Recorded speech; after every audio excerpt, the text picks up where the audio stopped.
Bonjour à tous, j'espère que vous allez bien.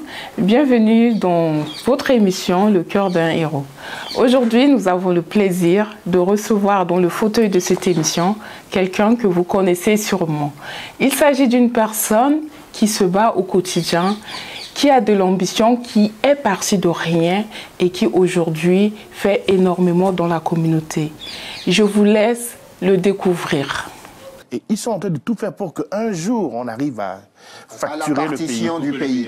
Et c'est tout le peuple centrafricain qui souffre. La première résistance a commencé dans mon quartier à Bouérab. Oui. Quand les Sélékas sont venus et quand ils ont commencé par tirer et tuer les gens, Oui. la première résistance a vu le jour à Bouérab avec des coupes-coupes, avec des fléchettes. Les gens ont commencé par résister. Paul Cyriaque Semaporo, bonjour. Madame, bonjour. Comment ça va? Ça va très très bien, Dieu merci. Alors ça, c'est une tenue décontractée, hein? Naturelle.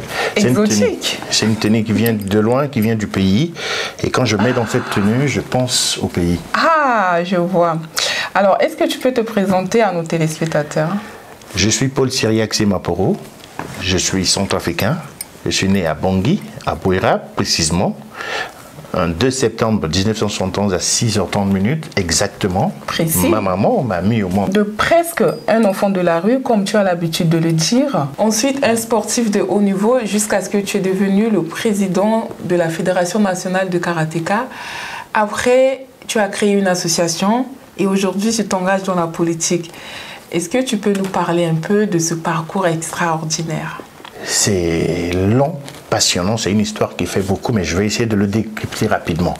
Je suis, comme j'aime à le dire toujours, un enfant de la rue. Oui. J'ai vendu du cola, j'ai vendu du maïs, j'ai vendu des fagots, j'ai grandi dans la rue, j'ai appris dans la rue. J'étais à l'école la dure.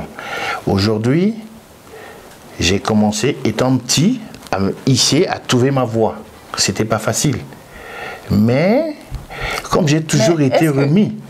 Oui. Est-ce que tu as perdu tes parents pour dire que tu es un enfant de la rue ou comment ça s'est passé pour que... Mes parents étaient encore vivants quand je partais. Mes parents étaient vivants mais séparés, s'il te plaît. C'est-à-dire que je suis le produit d'un mariage qui n'a pas marché en fait. Parce que les parents se sont séparés. J'étais un enfant posé à la maison avec papa et maman et mes frères et sœurs. On était une famille épanouie.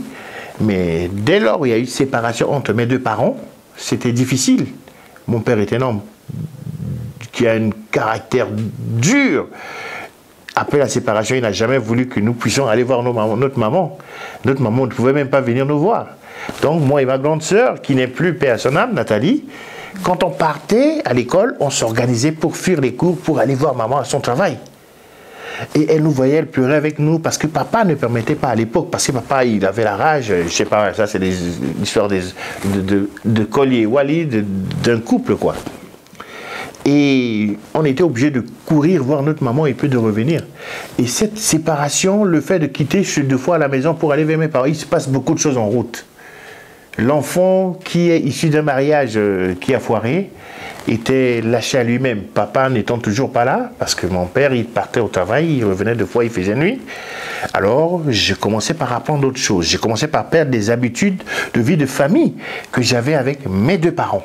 Moi, quand je vendais mes colas, les goros, à l'époque, un jour comme ça, ma maman n'était pas fière de moi. Parce que j'étais un enfant qui avait tout pour s'épanouir.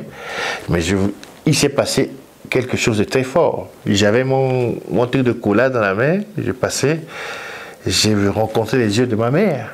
Elle était dans un taxi qui était garé, le taxi n'était pas encore parti. Je passais à côté, mais c'était maman qui était dans la voiture. C'est-à-dire que je voulais comprendre le sentiment qu'elle ressentait à ce moment-là. Mon fils est perdu, machin. Ou alors elle m'accusait de ne pas avoir été là, mais est-ce qu'elle ne s'accusait pas elle-même parce qu'elle s'est séparée de son mari? Et moi, j'avais la rage contre ma mère. J'aimais pas l'injustice. Je la regardais et puis j'ai continué mon chemin sans lui dire bonjour. Elle aussi me regardait comme ça avec colère. Mais en passant de cette étape-là, je dis non, mais en regardant ce regard, je dis j'ai envie de réussir demain pour leur prouver. Et c'est là, parce que mon père était tout dur avec moi. Je dis papa, tu es tout dur avec moi. Un jour, j'ai dit ça à mon père. J'ai dit papa, demain, je vais réussir. Je vais me battre pour être meilleur. Parce que mon père aimait toujours me mettre en défi. Moi et mon petit frère, celui qui vient juste après moi. Et en voulant lui prouver à papa et à toute la famille que j'étais bon, J'ai dit, je ne vais pas. Aujourd'hui, je suis l'homme de la famille. Aujourd'hui, j'ai travaillé à la Banque centrale, j'étais responsable. Quand je vais à une formation, je sors toujours meilleur, premier de ma formation. J'ai vécu bien à Bangui, j'ai acheté un terrain, j'ai dit, je dois laisser quelque chose à mes enfants. J'ai envie de prouver à mes parents que je suis un homme qui ne se laisse pas faire. Et je suis un bâton. Si tu n'étais pas déterminé, tu ne serais pas là où tu es aujourd'hui. Passer de l'étape de l'enfant de la rue qui vendait du cola, qui vendait du bois de chauffe, passer de toutes ces étapes-là, vendre des sandwichs. Les sandwichs qu'on appelle sandwichs, là, ça dit que c'est des... J'ai fait tout ça. J'ai vendu du cola et puis j'étais un enfant qui... La rue m'a appris à fumer. La rue m'a appris beaucoup de choses. Quand il fallait fumer, je commençais par fumer de la cigarette et j'ai commencé par prendre goût à boire de l'alcool. Je pensais ne pas... Moi, j'allais mourir si jamais je n'avais pas arrêté. Mais au mois d'octobre 1986, j'étais parti en vacances. Quand je suis rentré à la maison, j'ai arrêté l'alcool et la cigarette parce que j'étais tombé malade. Depuis le mois d'octobre 1986 qu'à ce jour, je suis un homme sobre. Je ne bois plus, je ne fume plus, je mange, je fais du sport, je fais mes activités. C'est une étape de ma vie qui m'a aussi... C'est un modèle de caractère de quelqu'un d'engagé qui veut s'en sortir. Je me suis forgé, j'ai dit, ma vie, je dois la prendre en main, mes responsabilités, je dois les assumer. Aujourd'hui, j'ai des enfants, je leur dis, il faut vous battre. Et ensuite, le karaté. Étant sportif, en devenant sportif de haut niveau, c'est un choix. Dans mon quartier, le quartier Bouéra précisément, on a des grands athlètes, on a des grands sportifs, notamment M. Ngwandika, qui est notre maître là-bas. Mais on a aussi un grand champion, en la personne de M. Siri Pouraya Frédéric. Il s'appelle Frédéric, mais on l'appelle que champion. Parce qu'il a gagné une compétition, on l'a porté depuis le Centre national de basketball. Les gens l'ont porté jusque devant la maison de notre chef de quartier. C'est ce soir. Cette envie d'être comme lui m'est venue. Et j'ai commencé à faire du sport en voulant lui ressembler, en devenant meilleur comme lui, en devenant encore plus fort que lui. C'est comme ça que je suis venu au sport. Donc, sportif, capitaine de l'équipe, entraîneur de l'équipe, directeur technique, président de commission d'arbitrage, commission technique, je suis devenu président de la fédération de karaté. J'ai gravi toutes les marches de la société. J'ai vu que tu as aussi une association qui vient en aide aux plus jeunes. Ça s'appelle La Voix des Sans-Voix, c'est ça? Pourquoi La Voix des Sans-Voix? L'association, le collectif des Voix des Sans-Voix a vu le jour en 2014, quand le pays était en guerre, quand les choses n'allaient pas bien, quand on massacrait les populations, on tuait les gens. Et ça, c'est de part et d'autre. J'étais énervé, je me suis dit, il faut que je fasse quelque chose. Comment faire? J'ai créé l'association Enfance ici, j'ai commencé par publié sur les médias, j'ai eu accès aux médias, j'ai commencé par parler avec ma façon de parler. Je n'avais pas la culture politique, je n'ai pas la culture des médias, mais je parlais avec ma rage, cette envie de changer les choses, de dénoncer, parce que les hommes politiques à l'époque ne disaient rien quand on massacrait. Là, vous n'écoutez aucun homme politique oser condamner ce qui se passait. Et moi, enfant de la rue, cherchais à manger, comme on le dit dans une expression courante chez nous, celui qui se cherche.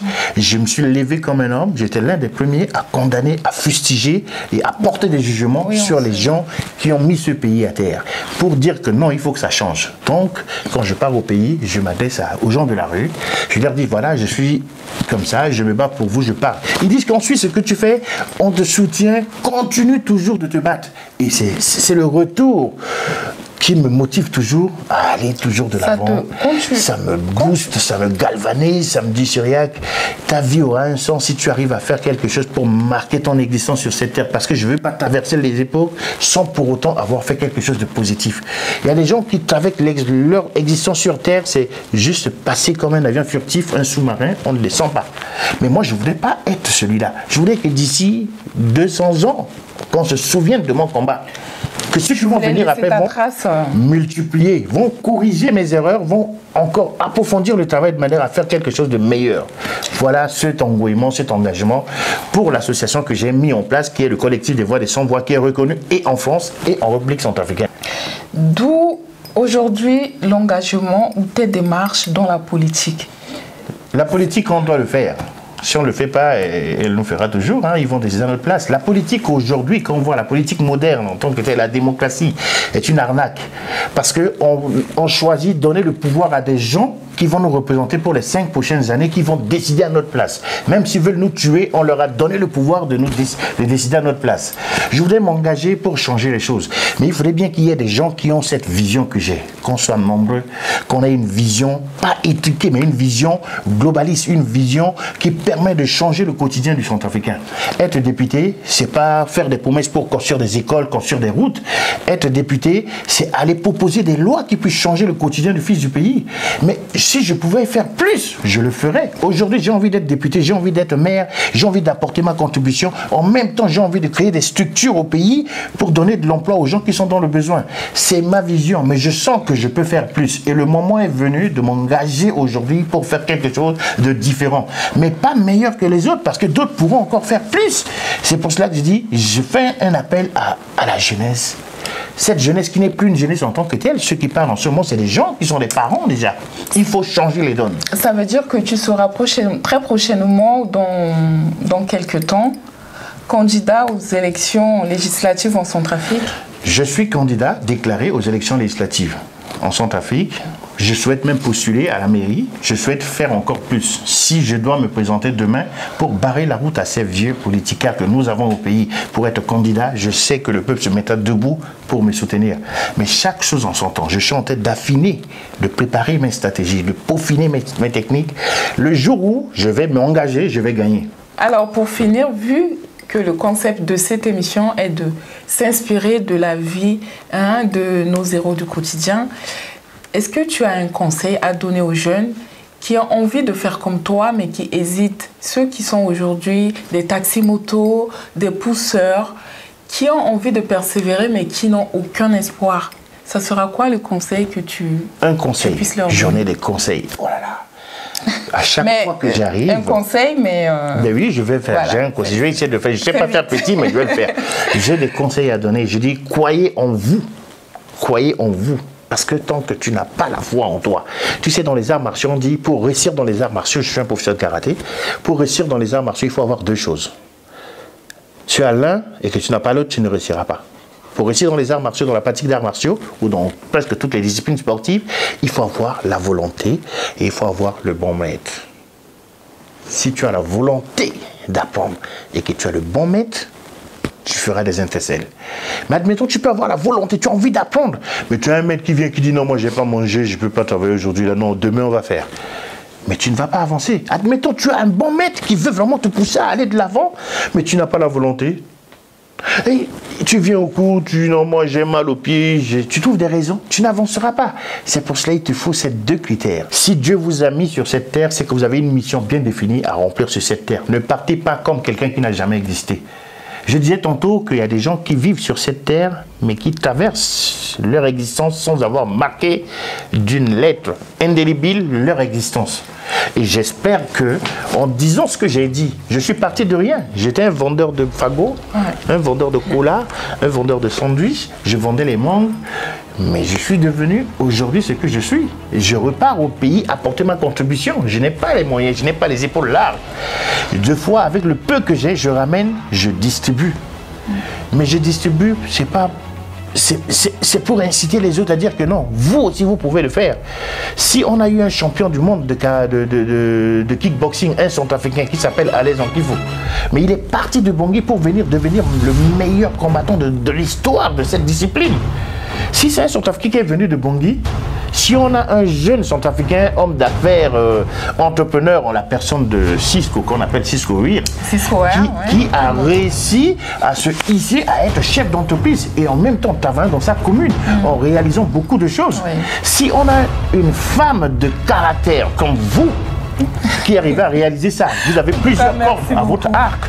Vous êtes styliste, modéliste, vous défilez, vous êtes cinéaste, vous faites du cinéma aussi. On a notre sœur, la vallée des aigles, la dame là, qui se bat comme je ne dirais pas une diable, mais comme une maman pour faire bouger les lignes, pour proposer des nouvelles figures, pour dire que non. Dans la centrafricanité, on a des gens qui sont doués, qui sont capables de pouvoir réaliser des choses. On peut compter sur les enfants de notre pays. Alors, jeunesse de ce pays, jeunesse africaine, jeunesse centrafricaine en particulier, croyez en vous. Demain sera meilleur, mais ne restez pas, ne dormez pas, ne rêvez pas les yeux ouverts. Bossez. Je travaille, 2 fois il m'arrive de travailler 4 fois en France. Les gens disent, mais comment tu fais? J'ai dit, mais j'ai des projets, 4 emplois.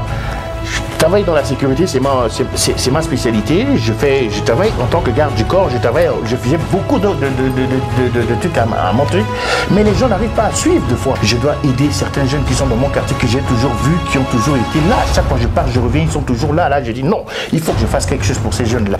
Et j'espère que demain, Dieu va vous accompagner, Dieu va bénir vos actions pour que vous puissiez aller de l'avant.